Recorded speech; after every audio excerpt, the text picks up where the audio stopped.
नमस्कार दोस्तों, मौसम चलावास में आपका स्वागत है। बात करेंगे राजस्थान के मौसम के बारे में, जिसमें आपको बताएंगे कि अगले 24 घंटों के दौरान और आज रात्रि के समय कहां पर किस प्रकार रहेगा मौसम। तो यहाँ पर देख सकते हैं राजस्थान के कुछ उत्तर पश्चिम में एक परिसंचरण तंत्र बना हुआ था जो कि अब कमज़ोर हो चुका है। वहीं एक चक्रवाती हवा का क्षेत्र या ऊपरी परिसंचरण तंत्र कह सकते हैं पश्चिमी उत्तर प्रदेश के आसपास के क्षेत्र पर बना हुआ है।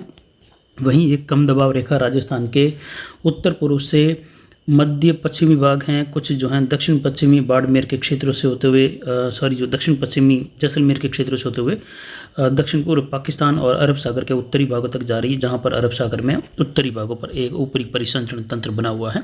इन दोनों के प्रभाव से जो है बादलों का निर्माण हो रहा है। साथ ही बंगाल की खाड़ी में बना हुआ चक्रवाती हवा का क्षेत्र यहाँ तक काफ़ी नमी पहुँचाने लगा है। साथ ही अरब सागर से भी नमी का दायरा यहाँ पर बना हुआ है। आज जो है जैसा कि अनुमान था कि लगभग 26-27 के आसपास से लेकर कुछ बदलाव देखने को मिलेगा पश्चिमी राजस्थान के क्षेत्रों में, जिसमें जो है बीकानेर संभाग, जोधपुर संभाग, उदयपुर और अजमेर संभाग के लिए क्षेत्रीय खंड वर्षा की संभावनाएं थी। ज़्यादातर इलाके शुष्क रहेंगे, लेकिन कहीं कहीं खंड वर्षा और जो फसल कटाई का कार्य चलेगा किसानों का, उनके लिए जो है चिंता का विषय भी बना रहेगा। तो यहाँ पर जो है आप देख सकते हैं ITC जेड का दायरा जो है दक्षिण की ओर जा रहा है, वहीं पश्चिमी जेड दायरा उत्तर मध्य राजस्थान तक हैं और एक सर्कुलेशन जो है पश्चिमी उत्तर प्रदेश और एक उत्तरी अरब सागर के आसपास ऊपरी परिसंचरण तंत्र बना हुआ है। और बंगाल की खाड़ी के पश्चिम भागों के आसपास एक चक्रवाती हवा का क्षेत्र है। जल्द ही आगे जो है बंगाल की खाड़ी में एक और निम्न दबाव बनने वाला है, जो कि लगभग जो है 1-2 अक्टूबर के आसपास से लेकर 3 अक्टूबर के मध्य, और उसके बाद एक और तूफान का जो है रूप यहाँ पर प्रवेश करेगा या अवसाद रूप में प्रवेश करेगा। फिर से वो भी यहाँ पर इंटेंसिफाई होगा। उसके पहले जो है नौरू तूफान जो है कुछ यहाँ बढ़ते हुए यहाँ पर फिर से इंटेंसिफाई होकर निम्न दबाव या डिप्रेशन के रूप में पश्चिम उत्तर पश्चिम दिशा में बढ़ेगा, जो कि राजस्थान और गुजरात की ओर इसका रुख रह सकता है। जैसा कि पहले से ही अनुमान था कि यहाँ पर जो है जब मानसून वापसी का समय हुआ था और उत्तर पूर्वी राजस्थान और पाली के अरावली रेंज के क्षेत्रों में 22-23 तारीख के आसपास मूसलाधार कहीं कहीं भारी वर्षा हुई थी। कुछ कोटा संभाग से लेकर अजमेर के क्षेत्रों से लेकर जयपुर भरतपुर संभाग में विशेषकर कई अच्छे दायरों में भारी वर्षा भी हुई। और उस दौरान पंजाब, हरियाणा और विशेषकर हरियाणा, उत्तर प्रदेश और दिल्ली में भारी वर्षा भी दर्ज की गई, भारी से बहुत भारी वर्षा भी। उस दौरान यह अनुमान था कि जैसे ही यहाँ पर जो है ये दौर खत्म होने लगेगा लगभग 26 के आसपास, तो एक दौर जो है बीकानेर संभाग के क्षेत्र हैं, जोधपुर संभाग, उदयपुर और अजमेर संभाग के क्षेत्रों में फिर से खंड वर्षा के रूप में कहीं कहीं हल्की मध्यम, एक अधिक स्थानों पर तेज वर्षा, तो ज़्यादातर शुष्क मौसम बने रहने की संभावनाएं जो है लगभग 26-27 से लेकर लगभग 30 या 2 अक्टूबर के मध्य तक ये संभावनाएं रहेगी। और आखिरी इसका समय लगभग 3 अक्टूबर तक रह सकता है। उसके बाद में जो अक्टूबर का पहला सप्ताह होगा उसके लगभग जो है अंतिम दिनों से यानी लगभग 4-5 अक्टूबर से लेकर और दूसरे सप्ताह के शुरुआती दिनों में यानी लगभग 9-10 जो अक्टूबर का समय है उसके बीच में जो है उत्तर पश्चिमी भारत के राज्यों सहित पश्चिमी भारत के राज्यों में मौसमी बदलाव पूर्व से यानी पूर्वी भारत से लेकर देखने को मिलेगा, जिसमें फिर से यहाँ पर हलचल बढ़ेगी। पूर्वी हवाओं का दौर राजस्थान के उत्तर मध्य भागों तक भी बढ़ेगा। वहीं विशेषकर अब जो उदयपुर संभाग, कोटा, अजमेर संभाग और कुछ बीकानेर संभाग में अगले 2 से 3 दिनों के दौरान बादल बनने व खंड वर्षा की संभावना रहेगी, जिसकी जानकारी जो है लगभग 22 तारीख के वीडियो में भी दी गई थी, 22 और 23 तारीख के वीडियो में भी, जो कि आप दोबारा उसमें जांच कर सकते हैं। ये जो है बंगाल की खाड़ी में बनने वाले नए सिस्टम की वजह से संभावनाएं बताई थी। साथ ही अरब सागर के उत्तरी भागों के आसपास भी एक ऊपरी परिसंचरण तंत्र बना हुआ है, वहीं एक पश्चिमी उत्तर प्रदेश के आसपास, जिससे एक कम दबाव की रेखा राजस्थान के पश्चिमी, उत्तर पूर्व और पश्चिमी इलाकों से होते हुए अरब सागर तक जा रही है, जिसमें नमी का फ्लो यहाँ तक बना हुआ है। वहीं उत्तर मध्य राजस्थान में अगले 48 घंटों में एक प्रभावी एंटी साइक्लोन बनने की संभावना है पाकिस्तान से सटे हुए इलाकों से लेकर पंजाब, हरियाणा और उत्तर मध्य राजस्थान में, जिसमें कुछ हवाओं का प्रभाव जो कम दबाव की रेखा है उसके पश्चिम में बना रहेगा, जबकि कोटा, कुछ उदयपुर, अजमेर और जोधपुर संभाग तो कुछ बीकानेर संभाग में जो है अगले 2 दिन क्षेत्रीय वर्षा की संभावना है। उसके बाद ये दक्षिण पूर्वी राजस्थान और दक्षिण पश्चिमी मध्य राजस्थान तक ही खंड वर्षा का दायरा रहेगा, जबकि उत्तर पश्चिम में एक बार बारिश का दौर 48 घंटों के बाद क्षेत्रीय वर्षा का जो भी है अभी थम जाएगा। लेकिन जल्द ही एक नया दौर नौरू तूफान के रूप में आगे बढ़ रहा है, जो कि कमज़ोर होते हुए बंगाल की खाड़ी में री इंटेंसिफाई होते हुए आगे बढ़ेगा निम्न दबाव के रूप में, और फिर से राजस्थान के पूर्वी क्षेत्रों से लगाकर पश्चिम क्षेत्रों की ओर बारिश का दौर नया देखने को मिलेगा अक्टूबर के दूसरे यानी पहले और दूसरे सप्ताह के मिले जुले समय में, जिसमें तेज कहीं भारी वर्षा की संभावनाएं भी कोटा, भीलवाड़ा से यानी कोटा, भरतपुर संभाग से लेकर अजमेर, कुछ जो हैं जयपुर तो कुछ उदयपुर जोधपुर संभाग तक भी ऐसी बारिश का दौर फिर से देखने को मिलेगा। कहीं हल्की मध्यम, कहीं तेज तो कहीं कहीं मूसलाधार।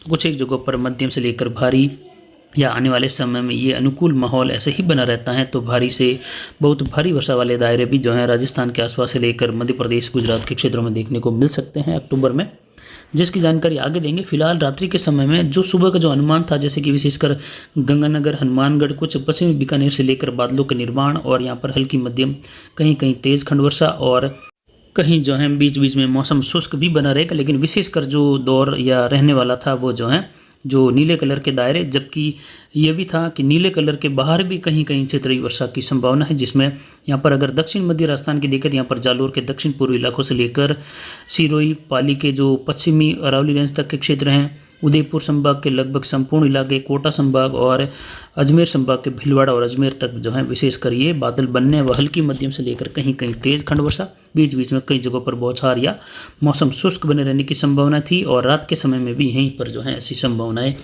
बनी हुई हैं। जबकि कुछ जोधपुर के जो मोगड़ा लूणी के क्षेत्र हैं, जोधपुर शहर से लेकर दक्षिण पश्चिमी जोधपुर के क्षेत्र हैं, बाड़मेर, जालोर के इलाकों में भी कहीं कहीं खंड वर्षा की संभावना, हल्की मध्यम, एक दो स्थानों पर तेज। तो ज़्यादातर इलाकों में मौसम शुष्क भी बना रहेगा। जबकि रात्रि के समय में देखें तो जालोर और पाली के क्षेत्र हैं, सिरोही हैं, कुछ बाड़मेर, कुछ जोधपुर के पूर्वी इलाकों से लेकर क्षेत्रीय खंड वर्षा की संभावना कुछ एक जगहों पर रहेगी। ज़्यादातर इलाकों में बादलों की आवाजाही व बौछार या शुष्क मौसम की संभावना है। पाली के अरावली रेंज के क्षेत्रों में रात के समय कहीं कहीं तेज वर्षा देखने को मिल सकती है। जबकि फसल कटाई का कार्य करने वाले किसानों के लिए अब जो है अगले 3-4 दिन फसल कटाई के साथ ही जो है चिंता वाले बने रहेंगे। तो आपको जो है अगर फसल कटाई करना ज़रूरी है तो आप ये रिस्क लेते हुए ये कार्य करेंगे कि जैसे ही दिन में फसल कटाई का कार्य हो तो इस प्रकार रखें कि या तो उसको शाम को ढक कर रखें या फिर जो है उसको किसी भी रूप में जो है घर ले आए। और आने वाले समय में देखें तो यहाँ पर जो है लगभग 4-5 से लेकर तेज़ वर्षा का दौर संपूर्ण राजस्थान में एक बार बढ़ने की संभावना है। उत्तरी राजस्थान तक भी हल्की मध्यम से तेज़ वर्षा की संभावना रहेगी। संपूर्ण राजस्थान और उत्तर प्रदेश के क्षेत्रों से लेकर पंजाब, हरियाणा, मध्य प्रदेश, गुजरात तक के इलाके बारिश के दौर में आएंगे। अक्टूबर के पहले सप्ताह के 4 तारीख के आसपास, 4-5 से लेकर दूसरे सप्ताह की 10 तारीख तक के समय में। तो उसके लिए भी किसानों को तैयार रहने की ज़रूरत है, क्योंकि फसल कटाई का कार्य चल रहा है। दूसरी ओर अनार के बगीचों में काफ़ी ज़्यादा रोग इस बार बाड़मेर, जालोर से लेकर अन्य ज़िलों में भी देखने को मिल रहा है। तो किसान भाई उत्तर गुजरात से लेकर यहाँ पर सतर्क रहे। अनार के बगीचों को लेकर, फसल कटाई के कार्य को लेकर विशेषकर तब सतर्क रहे जब जो है 4 तारीख से लेकर 10 तारीख अक्टूबर तक का समय होगा। जबकि अभी खंड वर्षा का समय ज़रूर है, कहीं कहीं तेज़ मूसलाधार झड़ी भी होगी अगले 72 घंटों के दौरान, जिसमें जोधपुर संभाग के दक्षिणी इलाके हैं, दक्षिण मध्य उदयपुर, अजमेर, कोटा, कुछ जो बीकानेर संभाग के भी जो हैं दक्षिण मध्य भाग क्षेत्रीय वर्षा वाले रहेंगे। कुछ बीकानेर, चूरू, गंगानगर और हनुमानगढ़ के दक्षिणी इलाकों से लेकर कुछ पश्चिमी से लेकर नागौर तक के इलाकों में। लेकिन हर जिले में लगभग जो है अगले 72 घंटों के दौरान 10 से 15% तक इलाकों में संभावना बारिश की रहेगी। बाकी इलाके जो हैं बादलों की आवाजाही, बौछार, धूप छांव के बीच में बने रहेंगे, यानी ज़्यादातर शुष्क मौसम की संभावना है। एक साथ बड़े इलाके में या पूरे ज़िले में बारिश की संभावना फिलहाल नहीं है, लेकिन 4 अक्टूबर से लेकर 10 अक्टूबर के मध्य ऐसी संभावनाएं भी बन रही हैं, जिसमें एक साथ एक संभाग या 2 संभागों में भी बारिश की संभावनाएं बढ़ जाएगी, जिसकी जानकारी आने वाले समय में भी देंगे। रात्रि के समय में यहाँ पर जो राजसमंद, उदयपुर, डूंगरपुर, बांसवाड़ा, प्रतापगढ़, चित्तौड़गढ़, कोटा, बूंदीवाड़ा, झालावाड़, भीलवाड़ा के क्षेत्रों में खंड वर्षा की संभावना हल्की मध्यम, एक दो स्थानों पर तेज तो कई इलाकों में मौसम शुष्क बना रहेगा। उत्तर पूर्वी राजस्थान में देखें तो यहाँ पर झुंझुनू, सीकर से लेकर कुछ अलवर के इलाकों में क्षेत्रीय वर्षा की संभावना है। और आज भी कहीं कहीं यहाँ पर क्षेत्रीय वर्षा का दौर देखने को मिला, जैसा कि सुबह से ही यहाँ पर जो है बारिश का दौर छोटे इलाकों में बताया गया था, यानी लगभग जो है 5 से 6% तक इलाकों में, कहीं कहीं 10, तो ज़्यादातर शुष्क मौसम की संभावना। उत्तर पश्चिमी राजस्थान में गंगानगर, हनुमानगढ़ के उत्तर मध्य भागों से लेकर चूरू के कुछ उत्तर पूर्वी, उत्तर मध्य भाग हैं, वहाँ पर खंड वर्षा की संभावना रात्रि के समय में कहीं कहीं तेज़ हवाओं के साथ रहेगी। ज़्यादातर इलाके शुष्क बने रहने की संभावना है।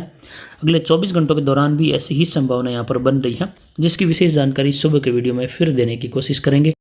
और जैसा कि जो अनुमान था हमारा लगभग 22-23 सितंबर के आसपास के समय में कि पश्चिमी राजस्थान में जोधपुर से लेकर बीकानेर, अजमेर और उदयपुर संभाग के क्षेत्रों में खंड वर्षा का दौर देखने को मिलेगा, जब जो है उत्तर पूर्वी राजस्थान, पंजाब, हरियाणा, उत्तर प्रदेश में बारिश का दौर थम जाएगा। उस दौरान यहाँ पर जो है बारिश की संभावनाएं बढ़ जाएगी, जो कि अभी ऐसा ही माहौल यहाँ पर देखने को मिल रहा है और घने बादल दक्षिण मध्य राजस्थान में छाए हुए हैं। तो फिलहाल अभी की जानकारी के लिए इतना ही। आगे की जानकारी के लिए बने रहे हमारे चैनल पर।